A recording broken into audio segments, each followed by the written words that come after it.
Next! Anang babaeng isa sa tatlong umiistima sa salaming bintana ng sanlaang sinadya ko. Tiniklop ko ang binabasang pocketbook at tumayo sa pagkakaupo. Tinungo ang bintanang salamin nito ka ni ate. Sanla po, tipid kong sabi bago nilagay sa munting malukong nayari sa kahoy ang may kabigatang gintong kwintas. Bahagyang napataas ang kilay ng babaeng umiestima sa akin. Hindi maiwasang humanga sa palawit ng kwintas na kasing laki ng piso at kasing kapal rin noon kung saan nakaukit ang isang hubad na babae nakapatong sa bukas na kabibe. Si Aphrodite, ang Greek goddess ng pag-ibig at kagandahan. Saglit niyang pinakatitigan ng pendant bago sinukat ang haba ng gold chain. Tinimbang, saka tinuon ng mata sa akin. Hindi nakaligtas sa mata ko ang saglit niyang pagsuyod sa aking muka. Alam kong iniisip niya. Bata pa to. Tapos tinupunan din ng saglit na sulyap ang morena kong balat. Isang mahinang buntong hininga ang lihim kong pinakawalan. Inabot niya ang calculator at may kinalkula tapos muling sinuri ang kwintas. Alam kong hindi na niya kailangan punasan pa ng kung ano-ano ang alahas at ikaskas sa bato na nasa gilid ng timbangan. Sa hawak pa lang at mabilis ang kilates, alam niyang 24 karat gold ang alahas na hawak. Trabaho nila yun eh. Hindi sila maluloko basta-basta. 30,000. Anito sa akin na kunwari ay saglit kong inisip. Bago kunwari pa rin ay napipilitan akong tumango. May resibo siyang pinapirma sa akin na agad kong nilagdaan. Kinuha ang cell number ko ngunit nilaktawan ko yon. Wala akong cellphone pa at hindi ko yun priority sa ngayon.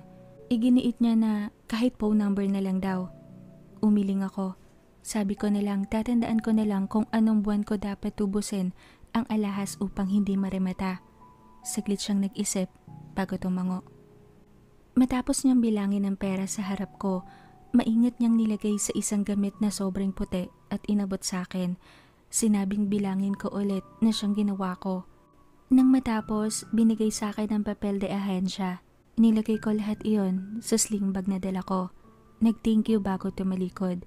Tuloy-tuloy na lumabas ng sanlaan. Tinanguan ko pa ang guard na nag-thank you sa akin. Sa labas ng pawn shop, saglit akong lumingalinga sa mahabang magkakatabing establishmentong kinaroroonan ko. Maraming fast food at restaurant akong natatanaw. May mall din di kalayuan. Gusto kong kumain. Ilang araw na rin akong tamilmel pag nasa harap ng hapag. Hindi dahil mapili ako, kundi dahil yun lang ang kaya kong ilaman sa tiyan. Ilang buntong hininga ang aking pinakawalan bago ako manglalakad na patungo sa isang malapit na fast food nang may kumalapit sa aking balikat. Yung babaeng umistima sa akin sa pawn shop. Miss, sorry ha, pero pwede ka bang makausap? Anito, nakinalun ako ng lihim.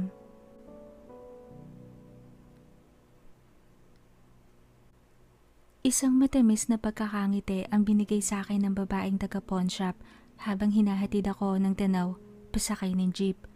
Sa mabilisang alok, tinanong ako kung gusto ko ba daw ibenta sa kanya ang kwintas. Nagustuhan niya daw kasi. Ang totoo, wala na akong balak tubusin yon.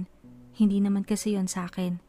Pag-aari iyon ng isang babaeng kinabubwisitan ko. Nag-alok siya na bibigyan niya raw ako ng 20,000. Ngayon na daw, kapalit ng papel de ahensya na mabilis kong pinagpasyahan. Sa isang ATM kami humantong habang sinasabi niyang mabilis lang daw siya dahil nagpaalam lang daw siya saglit sa mga kasama. Gandang-ganda lang daw talaga siya sa alahas. Hindi ko siya masisisi. Kahit ako, nagagandahan rin ako doon dati. Kaso nga, wala naman akong hilig sa mga alahas. Ninakaw ko yon sa babaeng may-ari dahil alam kong bukod na mahalaga yon sa kanya. Sigurado akong mabuburyo siya kahahanap nun at mag-o-overthink ng malala kung saan man niya nailagay. Good luck sa kanya. Oo, hindi tama ang ginawa ko pero may mga bagay tayong minsan sa buhay natin na pipilitan tayong gawin. Para sa akin, bonus na lang na nagkapera ako sa kwintas na yon, bukod pa sa problemang maibibigay ng pagkawala ng kwintas na yon sa babaeng may-ari. Nalakbo ang babaeng bitbit na ang papel de ahensyang binigay ko sa kanya kapalit ng winidraw niyang pera sa ATM. Pabalik na siya sa pawn shop. Ako naman ay winaksi ko muna ang ideyang kakain sana. Medyo kinabahan ako sa laki ng perang dala ko ngayon kaya minabuti ko munang lumayo sa lugar. Kinuha ko sa likod ng bulsang pantalon ang munting pitaka na may lamang 50 pesos na lang. 150 yon kaninang umaga bago ako makarating sa pawn shop. Sa laping, iniipit-ipit ko pa ng matagal. Mula sa Kapasigan, ilang jeep ang sinakyan ko para makarating sa Binangonan, kung saan ako pansamantalang tumutuloy. Pagbaba sa bukana ng squatters area, tuloy-tuloy akong pumasok sa may kasikipang eskinita. 2:00 pa lang ng hapon. Bahagyang kumakalam na ang sikmura ko dahil kapilang naman ang ininom ko nung umaga bago ako nagpaalam. Karisma! Napalingon ako sa lalaking tumawag sa aking pangalan. Si Jano. Galing ako kanina kay Sally, wala na kayo dun. Sabi ni Bullet at Snooki, maaga ka raw umalis. Nag-apply ka na rin ba sa pabrika? Sa lubong nito sa akin na kinailing ko kaagad, sinabi kong kinita ko ang isang kamag-anak. May sasabihin sana si Jano, ngunit isang kasing edad namin ang sumikaw. Di kalayuan sa kanya. May hawak na bola. Niyayaya siyang maglaro sa court ng pasigaw niyang tinanggihan. Ilang kulitan pa. Sumusukong sinabi ni Jano na susunod na lang bago naglakad pa una sa akin. Saglit akong napatingin sa tumawag na nakangisi naman bago tumalikod. Mula sa kanya, natapon ang mata ko sa isang tindahang malapit sa aking kinatatayuan. Ilang nakatambay roon na lalaki ang hindi ako maiwasang tignan. Sabi ni Sally, natural daw yon dahil bago ang mukha ko sa lugar. Isang kumpulan ng mga dalagang kasing edad ko ang napansin ko ring nakatingin sa akin. May dalawang umirap. Hinuli lang talaga ang mga mata ko. Hindi ko maiwasang mapabuntong hininga bago naglakad na pasunod kay Jano na tumigil ng ilang hakbang sa akin. Inaantay akong sumunod. Nag-text si Sally sa akin. 4:00 daw yung out nila. Sabado kasi. Tapos sahod pa sa pabrika. Bakit pala hindi ka nalang sumabay mag-apply? Hiring sila ngayon sa mga service girls eh. Sabi ng ate. Ani Jano habang inaalalayan ako sa pagtawid sa bukbok na tulay na gawa sa pinagpatong-patong na coco lumber at gamit na kahoy. Hindi ko maiwasang mapatingin sa mahabang estero. Buti na lang hindi raw gaanong malalim ang kanal na punong-puno ng basura at putik. Wala pa raw yon sa 3 feet. Tuwing tutulay ako, lagi kong naiisip na paano na lang kung may mahulog na bata ron, tapos walang makapansin. Kawawang pobre. Karisma! Agaw ni Jano na kinatingin ko sa kanya saglit. Sasagot sana ako ngunit ilang bata ang nagkakaran sa harap namin. Nabangga pa nga ako ng isang paslit na patay mali siyang tinuloy ang paghagad sa mga kalaro nito. Hindi ko maiwasang mangiti habang sinusundan ng tingin ang mga batang panay antilian. Tawanan. Kay simple lang talaga ng buhay kapag paslit ka. Nakipagkita ako sa tiyahin ko. Ipapasok ako sa bahay na pinagsisilbihan niya. Stay in. Balik ko kay Jano na nangunot ang noo. Saglit umilap ang mata niya bago tinanong kong saang lugar raw. Makati. Nahiya na kasi akong makituloy kay Sally. Pagtatapat ko na totoo naman talaga. 2 linggo na akong nakikisiksik kay Sally at hiyang-hiya na ako. Kaya nga naisip kong nakawin ang kwintas ng isang beses akong makatalon nang hindi sinasadya. Isa pa to. Gustong-gusto ko talagang matutunan ang tamang pagtalon. Hirap na hirap kasi kung hulihin ang tamang pakiramdam. Bilang pa lang sa mga kamay ang pagtalon na nagawa ko, hindi pa yun intensyonal. Hindi ko man aminin parang medyo na-o-obsess ako sa kakayahang matagal ko na palang pag-aari. Hindi ko lang alam. Akala ko kasi talaga dati, napapaliw ako. Hindi pala. Pwede ba kitang dalawin dun? Agaw ni Jano sa diwa kong papalayo na naman kung saan. Hindi ako agad nakasagot sapagkat Ate Karisma! Tawag sa akin ni Bullet, ang bunsong kapatid ni Sally. 5 taon, nananakbong sumalubong. Yumakap sa mga hita ko. Hindi ko maiwasang matawa ng mahina bago kinusot ang buhok nitong nanlalagkit sa pawis gawa sa paglalaro maghapon. Andyan na ba si Tita Klang? Tanong ni Jano sa umiling na pinsan nito. Sinabing kakaalis pa lang, naglaba sa dulo. Sa isang mabilis na pagsuyod, nakita ko si Snooki, ang 7 taon na kapatid rin ni Sally. Tumingin sa akin at kumaway, hindi maiwan ng kalarong kasing edad rin. Nakaupo sa pangatlong baitang ng malapad na hagdan ng kapitbahay, kung saan nakakalat ang ilang piraso ng paper dolls. Muling binalik nito ang atensyon sa kalaro. Sumungaw si Aling Pakang sa maliit nitong tindahan at binati ako. Sinabi kong ako na ang titingin sa mga bata na kinatango naman ito bago nilipat ang mata kay Jano. Hindi maiwasang mangiti. Lihim akong nailang sa mali siyang naramdaman ko sa paraan ng saglit niyang pagtitig sa amin ni Jano. Bakit hindi? Walang tao ngayon sa bahay nila Sally. Kaming dalawa lang at ang dalawa nitong kapatid. Nang igiya ako pahatak ni Bullet pauwi, ay niyaya ko si Snooki na sumunod. Bagamat saglit nag-alangan na iwanan ang kaibigan sa paglalaro, pinangako kong gagawan ko siya ng drawing na Sailor Moon na mabilis niyang kinatayo at mabilis ang nagpaalam na. Nauna pa sa amin na umuwi sa bahay. Pumasok kami sa isang compound na may lumang kastilang bahay na nakatayo. Napakalaki nun at may mataas na silong na ginawang paupahan ng may-ari. Sa silong, lumikha ng 7 pinto na ang sukat ng bawat kwarto ay katumbas ng 2 studio type din. Malawak ang garahe. Siguro naisip rin ng may-ari ng malaking bahay Kastila na maigi na rin na patayuan ng ilan pang kwartong paupahan ang katumbas ng 2 basketball court na garahe. Dahil parami ng parami ang mga dayong dumarating sa barangay na iyon, gawa ng 5 malalaking pabrikang tinayo di kalayuan. Pinili na lang ng may-ari na gumawa ng sariling gate sa kabilang parte ng malaking bahay upang kahit paano hindi tuwirang makita ang mga umuupa sa kanyang silong at garahe. Na naiintindihan ko, napakakalat na kasi sa silong at sa paligid.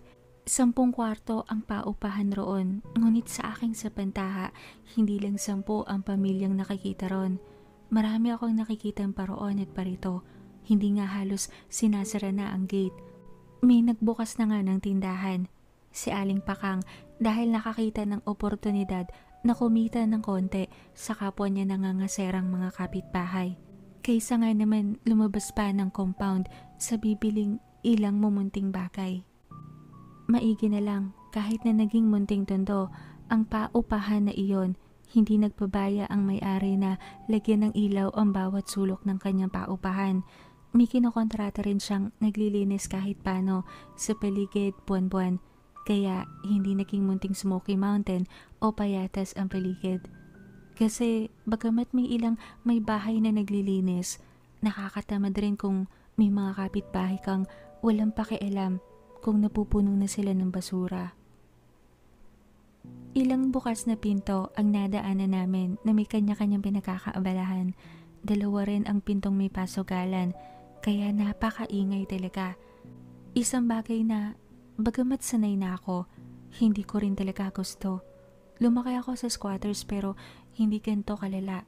Magkakalayo ang mga bahay ng lugar na aking kinalakan at may ilang puno sa paligid.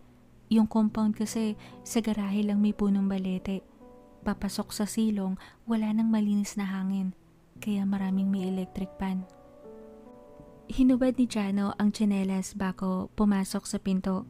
Ako naman nagubad ng sapatos, kumuha ng plastic at binalot roon bago binitbit sa loob ng silid na siyang ginagamit namin nila Sally. Ang mag-asawa kasi sa pinakasalis na tutulog. Agad kong binuksan ng ilaw at 2 electric pan bago hinayaang bukas ang pinto upang mawala yung amoy kulob sa hangin. Si Bullet at Snooki naman kumuha agad ng gamit, notebook at lapis. Excited na inabot sa akin. Pagpahingan niyo muna ang ate Karisma niyo galing sa biyahe. Mahinang sawata ni Jano na umupo sa isang bakanting monoblock. Sumalampak ako sa sahig na nakalinoleum naman ngunit may kaaligaskasan dahil sa alikabok marahil. Agad kong ginawa ang pangako ko kay Snooki. Kapwa nakatitig ang dalawang paslit sa kamay kong mabilis na gumuguhit ng paborito nilang anime character. Hindi ko na dinetalyehan, hindi naman importante yon sa mata ng bata.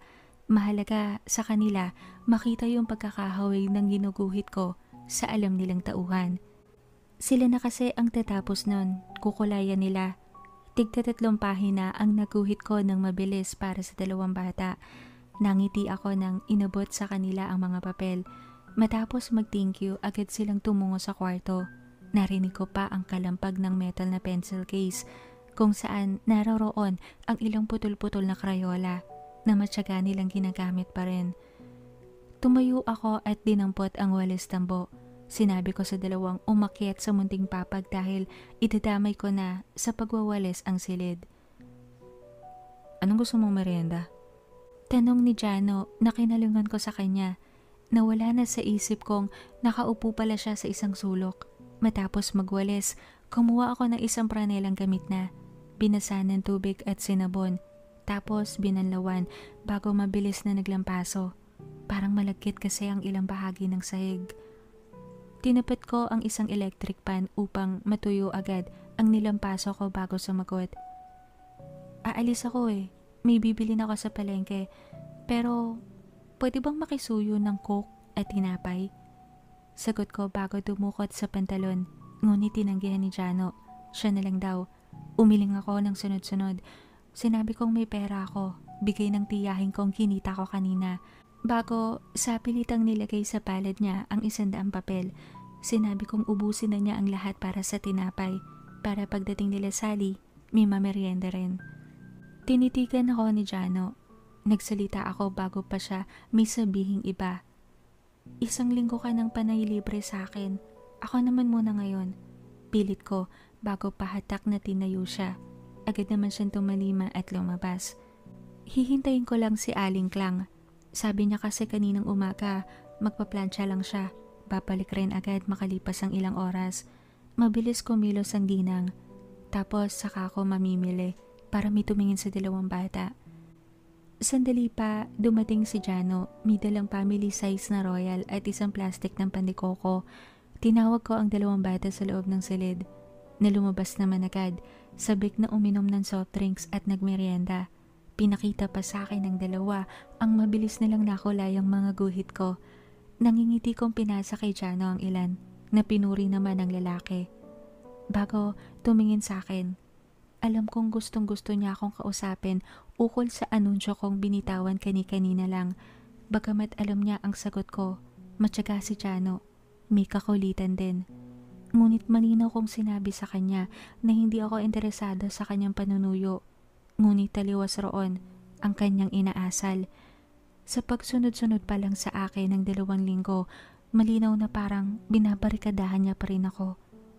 May itsura si Jano, ngunit wala akong nararamdaman mali siya para sa kanya. Hindi rin naman ako bago sa pakikipagnobyo, ngunit hindi ako ang tipo ng kahit walang espesyal na nararamdaman. Sige lang ng sige sa isang relasyon. Malinaw kong sinabi yon sa kanya.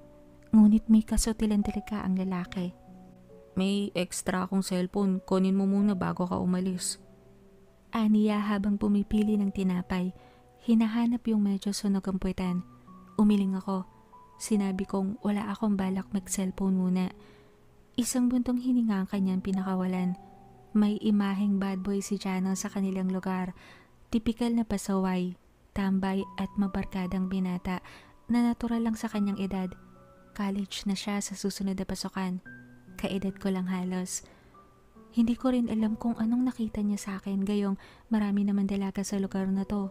Marahil dahil nga dayaw ako. Ganun naman talaga.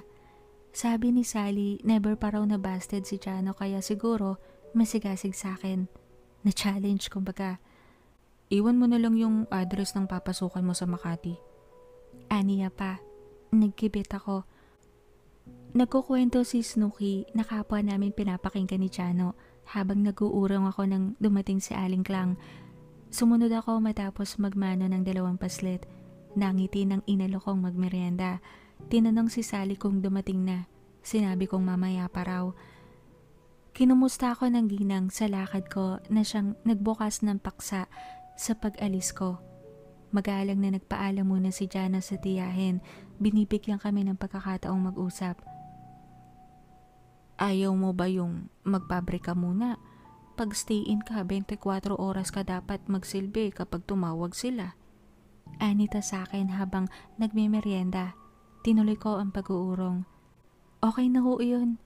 Gusto rin po pati ni tita. Kailangan daw po. Kaya sa ibang tao, ako na lang daw po yung pumasok. Hindi na iba sa kanya. Sagot ko pa. Nasisikipan ka na dito, ano? Anitong pabiro na kinalingan ko kaagad. Nay, hindi naman ho sa ganun. Hindi ko ho makakalimutan ang pagpapatira niyo sa akin dito. Tinanggap niyo po ako ng walang pagdadalawang isip. Alam niyo naman ho, wala na ho akong pamilya na matatawag talaga. At dito ko ho yun uli natagpuan. Kaso, kailangan ko ho talagang tumayo sa sarili kong mga paa. Mahaba akong sagot. Naghildi ako na hindi ko malaman. Sa totoo lang, ang pamilya ni Sally ang isa sa kayamanang maituturing ko. Hindi na sila ibang tao sa akin. Mabait si Mang Naro. 1,000 beses na matino ang pag-iisip kesa sa tatay ko. Ang totoo, naiinggit nga ako kay Sally. Nabigyan siya ng pamilyang may pusong nasa tamang lugar. Ngunit, alam kong hindi ako magtatagal rito dahil may nais akong tuklasin. Bukas ang tahanan namin sa'yo, anong oras mo man gustuhin ha. Para sa akin, anak na kita.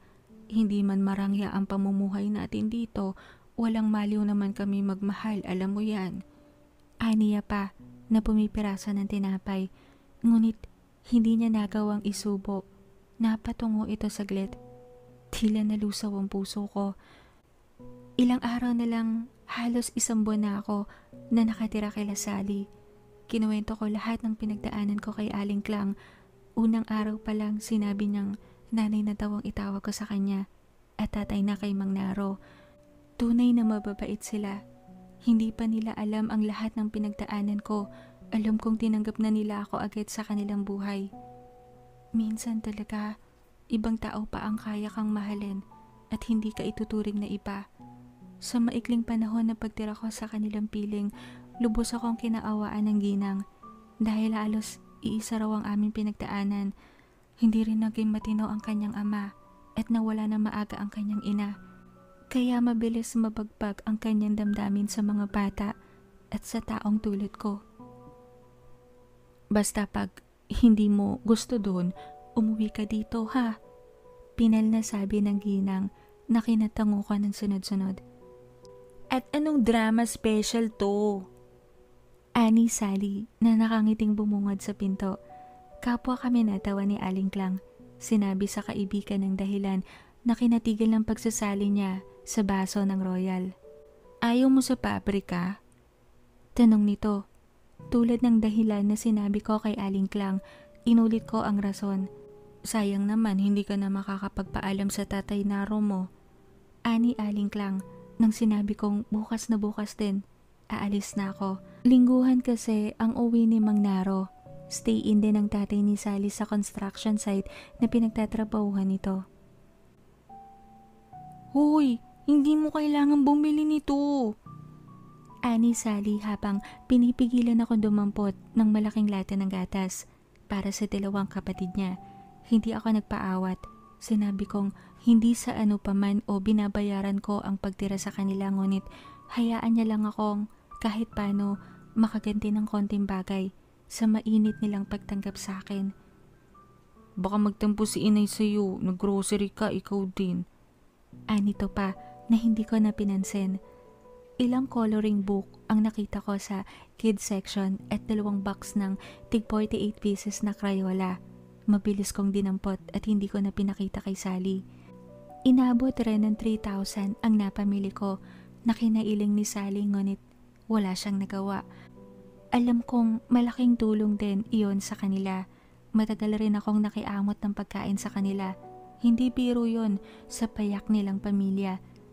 Bagamat tumutulong ako sa gawaing bahay, nahihiya pa rin ako pag sabay-sabay na kaming dumudulog sa hapag pagkakasyahin ng ilang piraso ng galunggong at sinabawang gulay na hain. Mahal din ang bigas, kaya bago kami umuwi, sinigurado kong nakabili ng isang kaban. Sa tulong ni Jano at isa pang kaibigang lalaki nito, nadala sa bahay ang mga pinamili namin. Lihim kong inabutan ang tropang lalaki ni Jano ng 50 pesos. Pangyose rin nang dumaan ito sa akin. Sinamantala kong nakatalikod si Jano. Alam ko kasi natatanggi na naman siya. Bagamat saglit na patda, hinatak na lang ako ni Aling Klang at niyakap ng mahigpit. Bago kunwari ay kinurot sa tagiliran. Bumulong ng pasasalamat. Sinabi kong kulang pa iyon. Yung pagtangkap kasi nila sa akin, hindi ko alam kung paano ko babayaran. Ngunit may anong galak akong naramdaman habang pinagmamasdan ang mga kapatid ni Sally na sabik ginagamit ang binili kong Crayola at coloring book.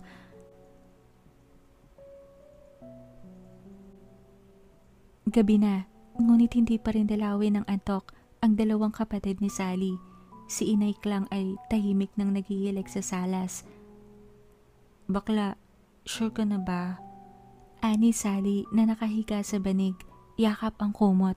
Tipid akong ngumiti habang inihahanda ang bag ko sa pag-alis bukas ng umaga. Pag nagka-cellphone ako, babalitaan kita. Tingin ko, mas okay na rin yung pagtanggap ko kay tita. Matandang dalaga na rin kasi yun eh. Baka nirarayuman na. At least andun ako. Biro ko na lang. Hindi siya tumawa. Maraming salamat sa pagpapatira mo sa akin dito ha. Hindi ko magagantihan yung utang na loob na yun. Uwi ka ko na kinatingin sa akin ni Sally. To naman, others ka. Mag-ingat ka dun ha. Pwede kang bumalik dito, alam mo yan. Ani Sally na kinatango ko. Ilang mahinang pag-vibrate ng cellphone ni Sally ang kumuha ng kanyang atensyon. Si Jano, nag-text. Ihahatid raw ako bukas sa sakayan. Lukong-loko sa'yo yung pinsan ko ha. Bukya ba talaga? Tanong ni Sally na kinangiti ko ng tipid. Sige na, matulog ka na. Maaga ka rin naalis bukas, di ba? 8:00, di ba? Dapat andun ka na sa pabrika. Iwas ko sa paksa. Hindi na sumagot si Sally. Pumikit ito matapos tignan ng mga kapatid na tila hindi dinarapuan ng antok sa katawan. Ako naman ay pumwesto na rin sa tabi niya. Nagkumot. Gising na gising ang diwa ko. Marami akong plano. Mula sa Binangonan, bala kong tumugpa sa Makati o sa Pasig. Kahit saan ako dali ng mga paa at kung saan ako makakahanap ng maliit na paupahan. Kailangan kong magsinungaling kila Sally upang hindi sila pumigil sa pag-alis ko at mag-alala pa sa akin.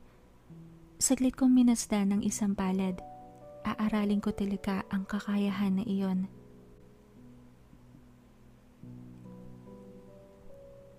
Gising na si Aling Klang nang lumabas kami ng sili ni Sally. 6:00. Nagluto na ito ng almusal. 2 lata ng spam, ilang pritong itlog at sinangag na kanin. Sinabi nitong maligo na muna kami at tsak marami pang mauuna sa amin na gumagamit ng CR na sinunod naman namin agad. Tara na, sabay na tayo dito. Ihaya ko kay Sally nang ako na ang sumusunod sa pila. Pang-3 pa siya kaya agad siyang tumalima. Anong oras na rin kasi. Nakita pa namin si Jano na patungo sa bahay namin bago kami pumasok sa CR2. Tangin, lokong-loko talaga si Gago sa'yo. Ang aga gumising oh. Natatawang bulong ni Sally sa akin habang sinasara ko ang pinto. Nauna akong matapos maliko. Nagpaiwan si Sally dahil magpapawas pa raw siya. Nang lumabas ako ng CR, mas nadagdagan ng mga nakapila sa 5 banyong magkakatabi. Buti na lang talaga, maaga kami nagising. Naabutan kong kumakain na rin si Jano sa hapag. Kasalo si Aling Klang na may lakad rin ng umagang iyon. Naibili na ang mga bata sa kumari nitong si Aling Pakang. Kahit bakasyon, kailangan pa rin magtrabaho. 1 buwan na lang kasi magbubukas na ang klase. Si Sally, nagpa siyang hindi na magkolehiyo. Kahit ako, pinilit ko lang talagang mag-high school dahil alam kong iba pa rin kapag may diploma ka ng sekundarya. Sumabay na rin akong kumain. na maya-maya naman sumalo na rin si Sally. Isang mahigpit na yakap ang pinabaon sa akin ni Aling Klang. Ginising ko sandali ang dalawang bata at nagpaalam. Yumakap din sila sa akin.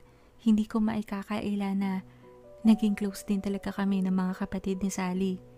Kasi wala naman akong kapatid. Kumbaga sa kanila ko natagpuan yung mga kapatid na inaasam-asam ko talaga. Yung tunay ang turing sa iyong kapatid. Walking distance lang si Sally sa pabrika. Hinatid nila ako sa sakayan pa Cubao. Check mo mamaya yung Durabox mo. Binilang kita ng pantalon at bagong blouse. Bulong ko kay Sally matapos niyang kumala sa pagkakayakap sa akin. Isang irap ang sinagot niya. Inailing. Dalawa lang ang pantalon niya pamasok, alam ko. Mula sa backpack, nasukbit ko. Binigay ko kay Jano ang isang paper bag. Kunot noong tinanggap niya yon. Isang baseball cap ang laman. Binili ko sa pen shop, kasama ng binili kong gamit kay Sally. Iyakap lang ang sinukli ni Jano. Sinabing magparamdam raw ako kapag nakaselfone na ako. Tumango ako bilang pagsang-ayon. Kapwa may hilam na luha ang bawat mata nang magpaalam ako sa aking kaibigan na siyang sumalo sa akin nang pinasya kong lumayas na sa aking ama at madrasta ng araw na matanggap ko ang aking diploma. Tanda ko pa na wala talaga akong pupuntahan nun. Maigi na lang at alam ko ang number ni Sally. Nakitext ako sa isang kaibigan at awa naman ng Diyos sumagot agad siya. At eto nga, napatira ako sa kanila. Nang tuluyang umandar ang jeep, kumaway pa ako sa magpinsan na pinaramdam sa aking minsan sa ibang tao pa masusumpungan ang tunay na pagmamalasakit at kalinga na hindi mo matatagpuan sa sarili mong kamag-anak at kadugo.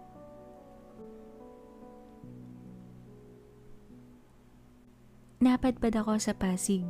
Isang boarding house ang aking nasumpungan.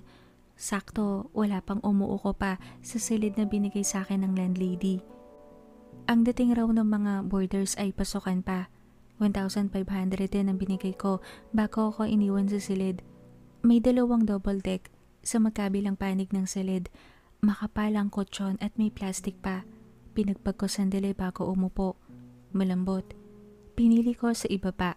Ang CR daw sa first floor pa. 2 palapag lang ang malabahay na boarding house na aking napili. Hindi mahirap kausap ang landlady. Pina-fill up lang ako ng isang info sheet at hiningian ng ID. Sinabi kong wala pa dahil kakagraduate ko lang nung nakaraang pasukan. Pinakita ko ang diploma ko at isang barangay certificate. Sabi ko, kukuha ako ng postal sa susunod na mga araw o kaya NBI na kinatango-tango lang niya. May maliit na tokador akong nakita sa isang bahagi ng silid. 4. Hindi ko piniling okupahin ng isa man roon. May pakiramdam akong hindi rin ako magtatagal dito. Kailangan ko lang talaga ng matutuluyan pansamantala. Mula sa bag, nilabas ko ang bagong biling kumot. Hindi ako naguunan. Parang pakiramdam ko kasi nalulula ako. Sinara ko ang pinto bago nagkupad ng sapatos at pantalon. Pinalitan ng manipis na short, nagtanggal ng bra at nagpas siyang matulog.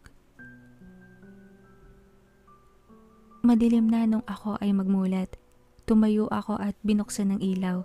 5:00 na pala ng madaling araw. Ang haba ng tulog ko. Himala din na hindi ako namahay. Marahil napagod ako kalalakad maghapon. Sumilip ako sa malapad na bintana, gawa sa salamin. Maingay na sa labas. May ilang tao akong nakikitang paroon at parito. Sa bagay, halos Manila area na rin to. Nakaramdam ako ng pagkalam ng sikmura kaya kumuha ako ng ilang daanin at lumabas ng silid.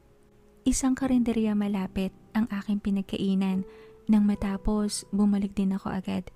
Ilang mga babae ang nakatunguan ko bago ako umuling umakyat sa silid. Alam na marahil na bago akong salta, ngunit walang panahon ang pakikipag-usap ng matagal sapagkat nagmamadali silang lahat. Naka-uniforme ng pang-mall at grocery ang ilan sa mga nakasalubong ko. Pangalawang araw, nagpa siya akong bumili ng itim na slacks at puting polo. Isang mumurahin na doll shoes na kulay itim ang tinerno ko roon. Maglalakad ako ng ID at pinalak na mag-apply sa isang maliit na butik ng isang mall na malapit sa inuupahan ko. Sa bio data na binigay ko, nilagay ko roon ang telephone number ng boarding house at kinahaponan may response agad. Interview ko raw kinabukasan sa pinaka main office, downtown Cainta. Maaga akong nagising kinabukasan. Naghanda talaga ako.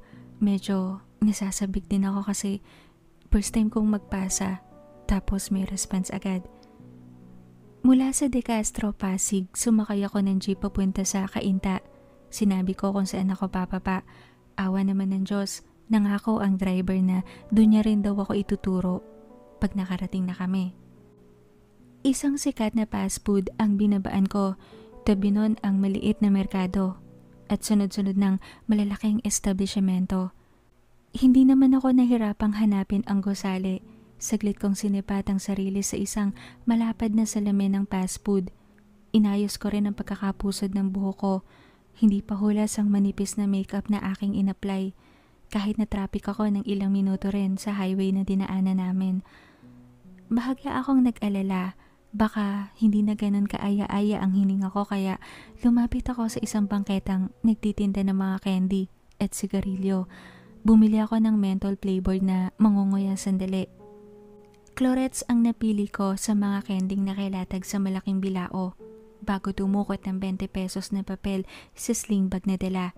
At akmang iaabot ko na sa matandang nagbabantay nang mapansin kong nakatitig siya sa akin. Walang kurap. Nay, bayad po. 6 na piraso ho.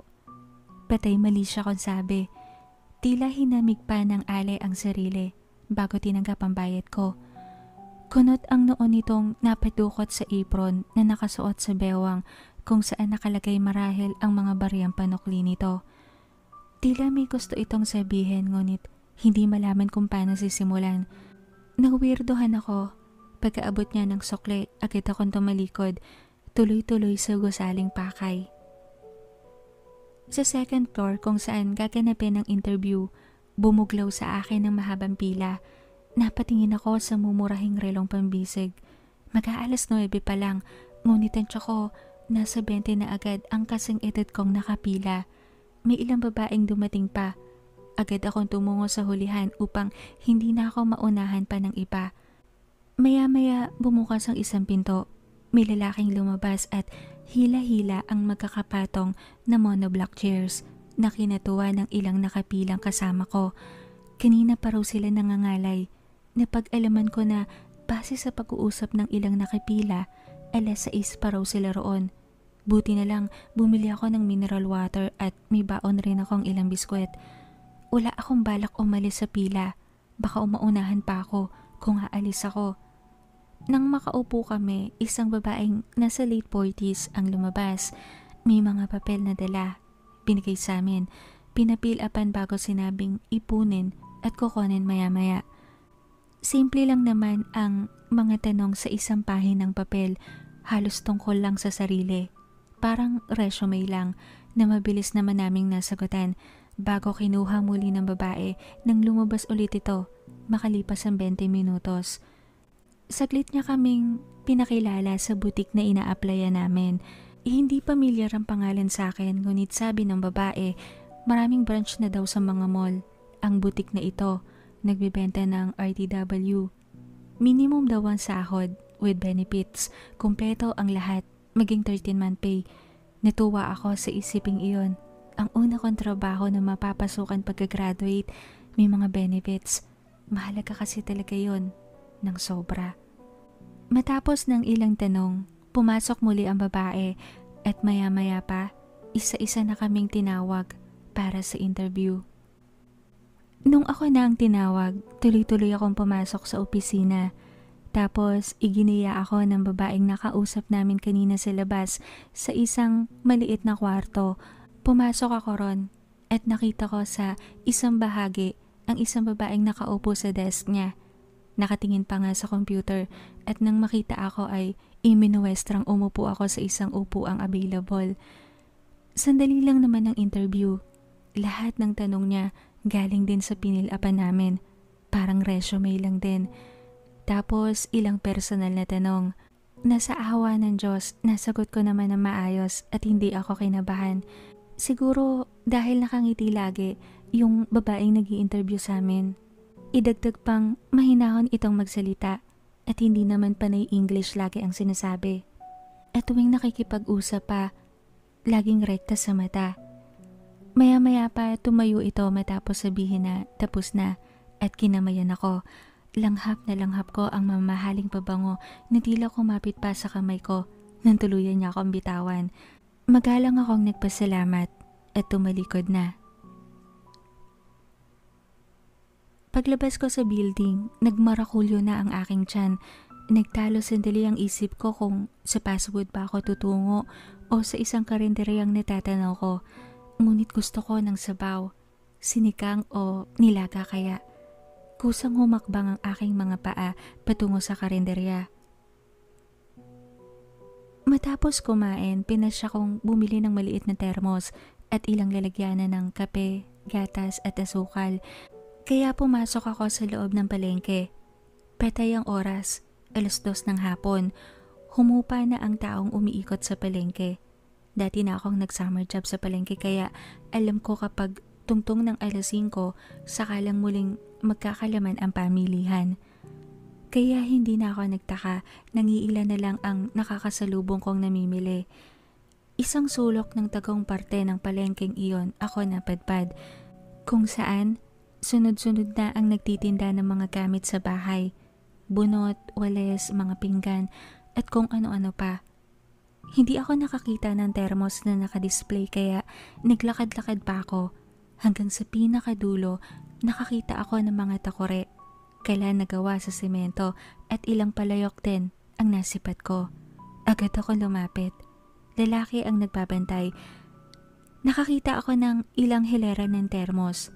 Namili ako nang nakahanay sa isang bahagi ng mga tinda. Nang nakapamili, nagtanong ako sa lalaking bantay kung magkano. Napakunot ako nang makitang nakatakip ng bimpo ang mukha nito na para bang may naaamoy na hindi kaaya-aya. Nagtaas ito ng kamay at saglit na tumalikod. Tumungo sa isang sulok ng tindahan. May pintong binuksan. Parang CR ata. Baka may naramdaman na hindi kaaya-aya. Sa isip ko na lang, matyaga akong nag-intay. Nang lumabas ito mula sa loob ng pinto, maaliwalas na ang mukha nito. Bagyang nagpahid ng pawis sa bawat sentido. Sorry miss, umahon yung laman ng tiyan ko eh. Nilabas ko lang muna sandali.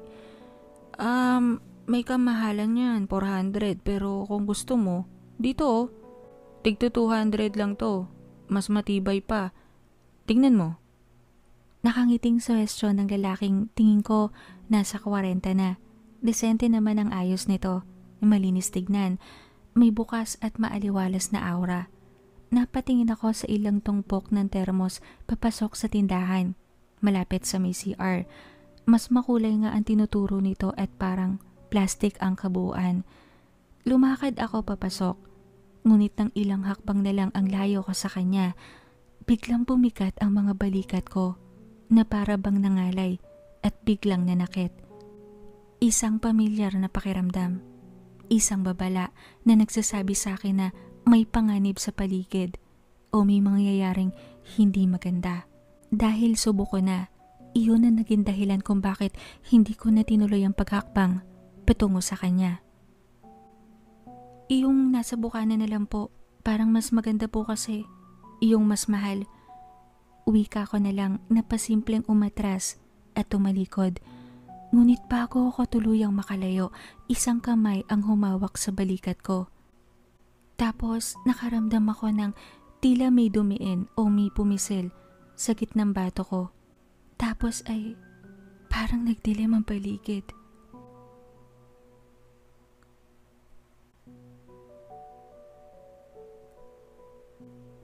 Ang pananakit ng mga pulso at bukong-bukong ang nagpagising sa akin. Sa nanlalabo kong paningin, ang unang tumambad sa aking mga mata ay ang puting toilet bowl. Bahagya akong nakahiga sa basang lapag. Tapos ang itim na timba at tabo.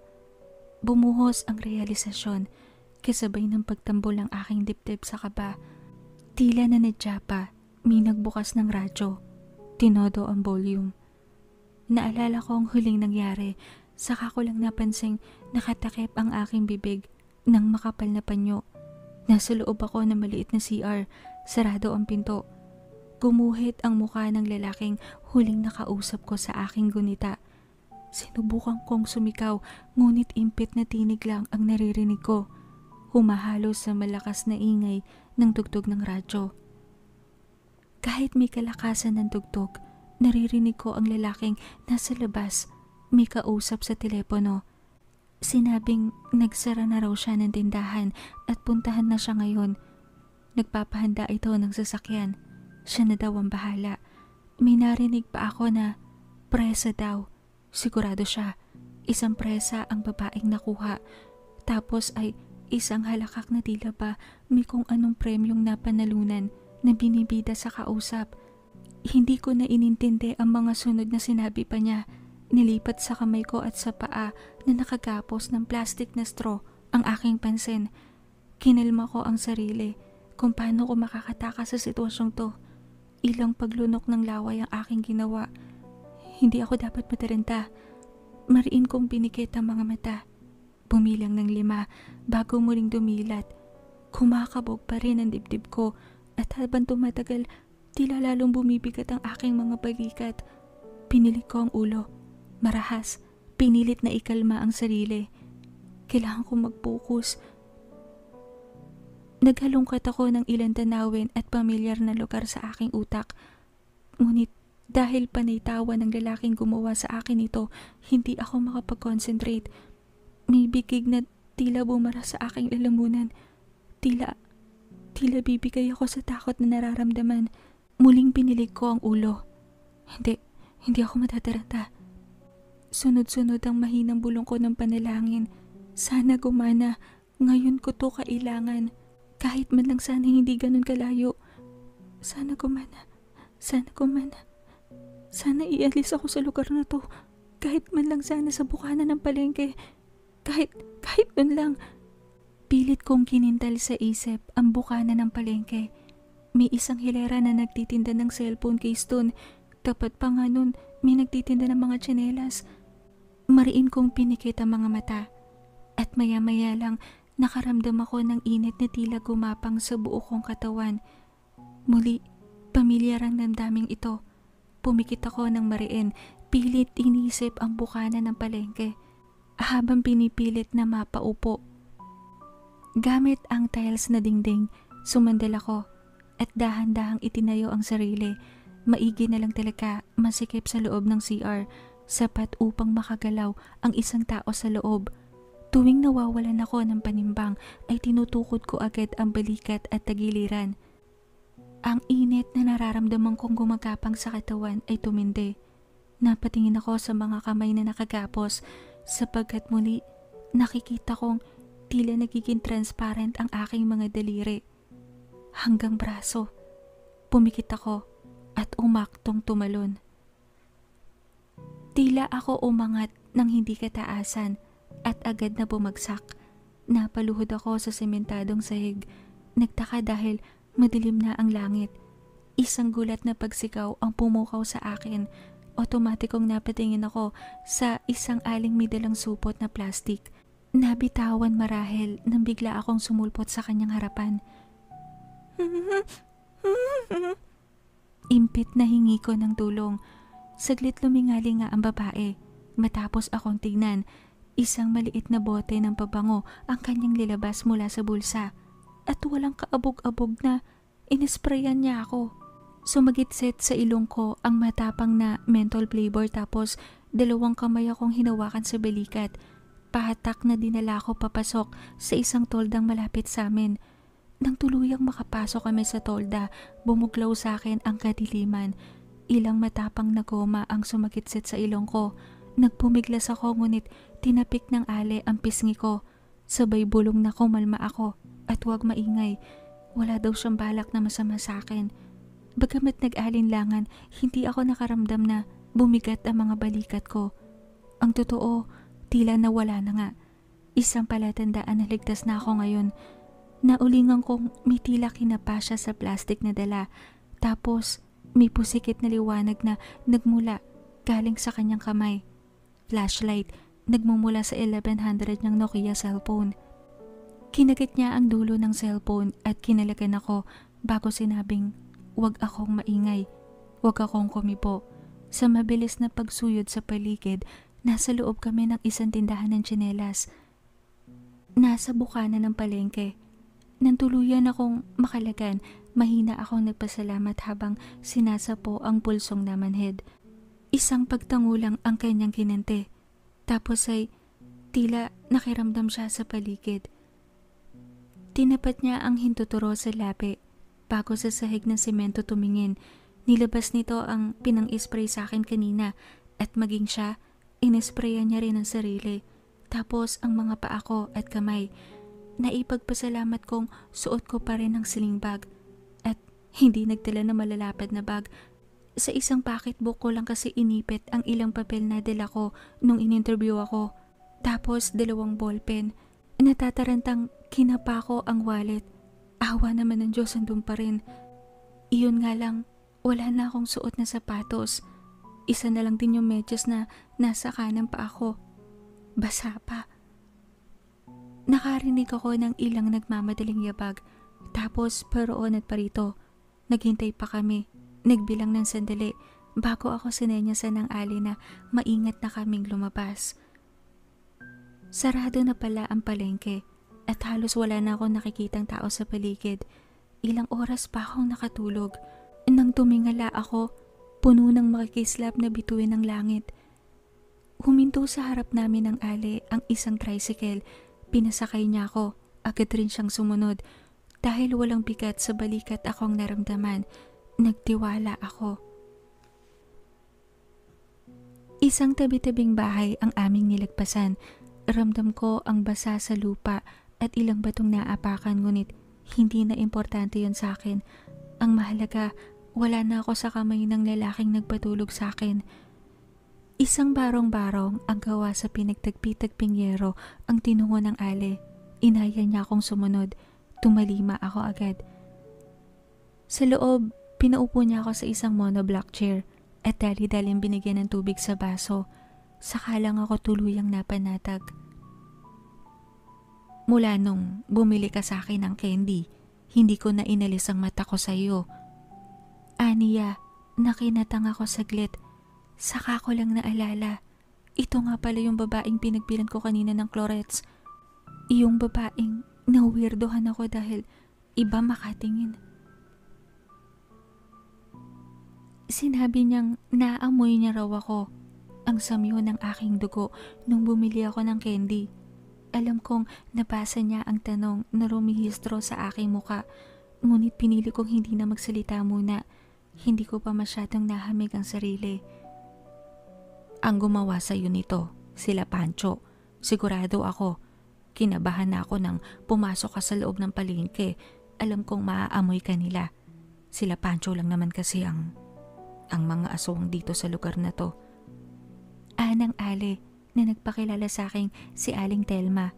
May anak na nakatira sa kabilang ibayo. May sarili na raw itong pamilya. At siya ay isang byuda na. Kumunot ang noo ko lalo. Nagpaliwanag naman siya na ako raw ay nagtataglay ng dugong may samyong presa at napakabango daw nun sa ilong ng mga aswang. Kumbaga, rare na pagkain na sadyang nagpapakalam ng masidhe sa tiyan ng sino mang aswang. Depende na lang daw sa pagtitimpe at konsensya ng aswang kung magpapasya itong hindi na ako biktimahin. Ngunit sa kwento na nalalaman niya, wala pa raw aswang na nakatagpo ng presa at hinayaan na mabuhay. Sinabi niya rin na ang taong nagtataglay ng ganitong dugo ay may natatanging kakayahan. Alam kong nahulaan na ni Aling Telma ang kakayahan ko. Bigla pa naman akong sumulpot sa kanyang harapan. Sinabi niya rin sa akin kung ano ang kayang ibigay ng taong may dugong presa sa swerteng aswang na makakainom ng dugo nito at makakakain ng laman. Bukod raw sa napakalinamnam ng taong may dugong presa, may dalawa raw na maaring pagpilian ng isang aswang. Kung hindi raw habang buhay na kabataan, mabilis ang paggaling naman daw sa lahat ng sugat at sakit na matatamo. Napanganga ako. Gusto kong isipin na baka gino-joke time lang ako ni Aling Telma, ngunit alam ko sa sarili kong hindi. Kasi ako nga may kakayahang mag-teleport na hindi ko pa nga nagagamay. Paano yun maipapaliwanag? Kung iyon posible, paano pa kaya yung existence ng mga aswang? Mga aswang na akala ko sa mga liblib na baryo lang o probinsya meron. Akala ko nga noon hindi sila talaga totoo. Tinanong ko kung ano yung inispray niya sa akin nang mahamig ko ang dila. Kinatas ang dahon daw ng limponara na may halong orasyon at dahon ng yerba buena. Ang limponara raw ay nagtatanggal ng samyo. Ipinakita pa niya sa akin ang ilang nakabalot na dahon ng limponara. Parang dahon lang ng laurel, malapad lang ng konti. Ginagamit niya raw ito tuwing nagpapaanak siya ng sanggol na mabango sa ilong kahit hindi presa ang dugo. Isang manghihilot at kumadrona ang ale.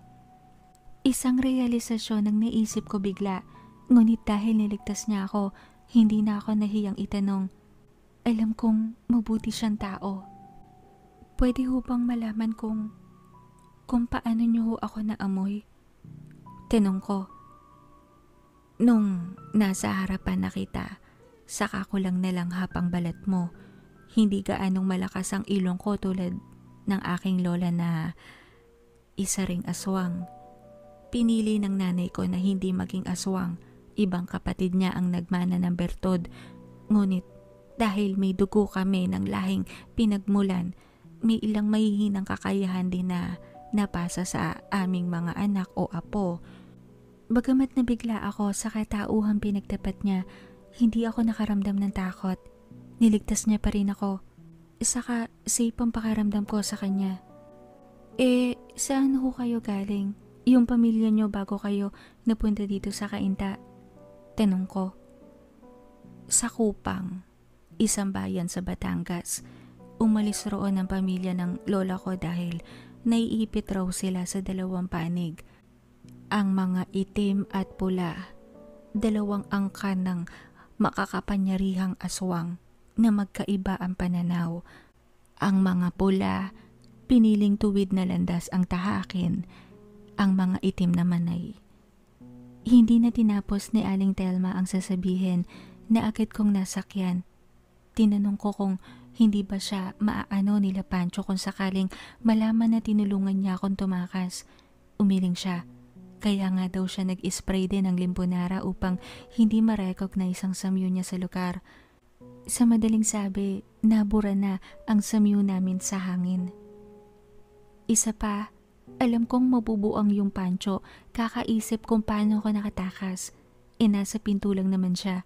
Sarado ang kabuuan ng CR, gawa sa tiles at ang kisame, yero. May ilang siwang lang sa gilid upang lumabas ang hangin. Sana nga, mabuang siya kakaisip.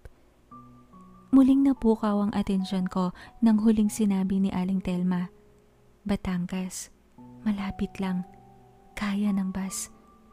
Isang hakbang ang nabuo sa aking isipan. Gamitin mo ang langis na yan araw-araw para matanggal ang iyong samyo. Kapag naubusan ka, i-text mo lang ako sa numero na ibibigay ko sa iyo. Huwag kang pupunta rito na walang pasabi sa akin, lalo na sa palengke. At huwag kang pupunta rito na walang langis ang iyong katawan. I-text mo ko kapag naubusan ka na. Ako ang dadayo sa iyo doon. Kung maaari nga lang ay huwag ka na sanang tumungo dito para mas maging ligtas ka at hindi ka makita na nila Pancho. Tumango-tango ako. Hindi ko mapigilang manlabo ang mga mata. O bakit? Napano ka? Nag-aalala nitong tanong. Mabilis kong pinales ang mga luhang naglandas sa aking mga pisngi. Sorry po. Mababa lang ho talaga yung luha ko. Medyo natatakot pa rin ho kasi talaga ako sa nangyari. Pagsisinungaling ko.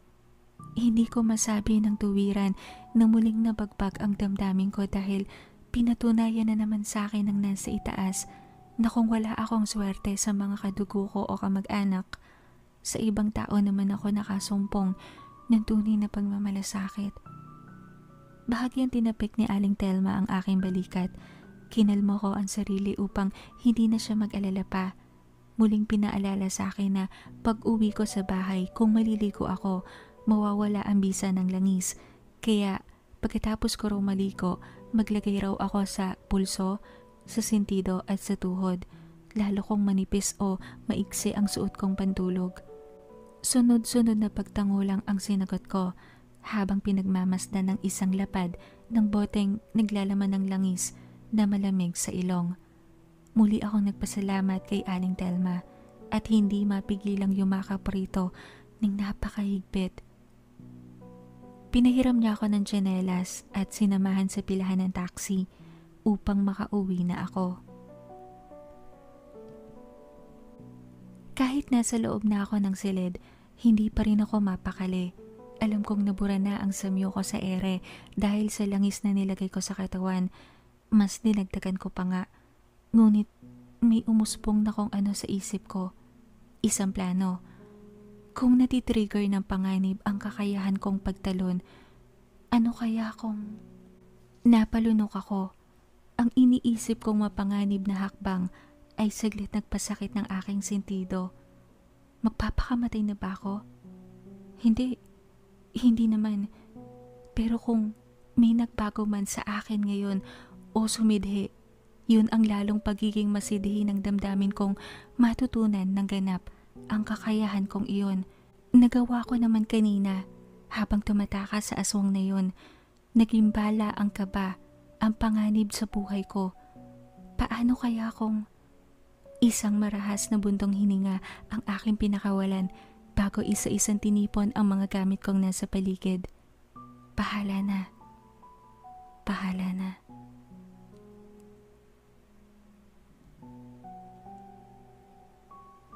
Nanlamig ang mga palad ko nang sumakay sa bus. Kagagahan, oo. Hindi ko mapigil ang sarili na gawin ang bagay na ito. Bahala na. Kinuha ko ang isang malinis na bimpo, bahagya akong binasa ng alcohol at konting tubig bago nilagyan ng liquid soap. At pinuna sa pulso ko at sentido. Binura ang manipis na samyo ng langis na nilagay ko ron bago ako umalis ng bahay. Lumapit sa akin ang konduktor. Tinanong kung saan ang aking destino. Muli, lihim akong napalunok bago sumagot. Kupang po.